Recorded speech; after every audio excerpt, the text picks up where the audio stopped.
வாங்க இன்னைக்கு மத்தியானம் சாப்பாட்டுக்கு ஒரு தூதுவளை துவையல் தான் அரைக்க போகிறேன். வாங்க அதுக்கு என்னென்ன சேர்த்து அரைக்க வாங்க. 10 பட்டை மிளகா, இந்த கொஞ்சோண்டு பெருங்காயம், ஒரு பூண்டு, இவ்வளவு தூதுவளை, புளி இந்த அளவுக்கு தேவையான அளவு உப்பு வச்சு அரைச்சிக்கலாம். வதக்கிட்டு அரைக்கணும். நான் ஒரு எண்ணெய் சட்டி வச்சு எண்ணெய் ஊற்றிக்குவோம். 2-3 ஸ்பூன் எண்ணெய் ஊற்றிருக்கேன். ஃபஸ்ட்டு இந்த மிளகாயை வறுத்து எடுத்துவோம். ஃபஸ்ட்டு இந்த மிளகாயை போட்டு கொஞ்ச வறுத்து எடுத்துவோம்.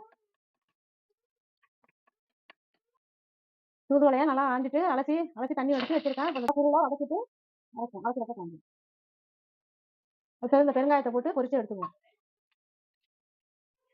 இப்போ எல்லாமே இந்த வதக்கி வச்சுட்டேன். நான் மிக்சியில் போட்டு அரைக்க வேண்டியதான். தேவையான அளவு உப்பு போட்டு அரைச்சிக்குவோம்.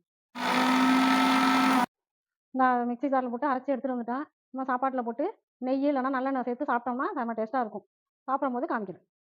நீங்கள் மத்தியானம் சாப்பாடு சுட சுட சாதம் போட்டுக்கிட்டு தூதுவளை துவையல் அரைக்கணும்னு சொன்னேன் இல்லையா, இந்த துவையலை போட்டு கொஞ்சம் நெய் ஊற்றி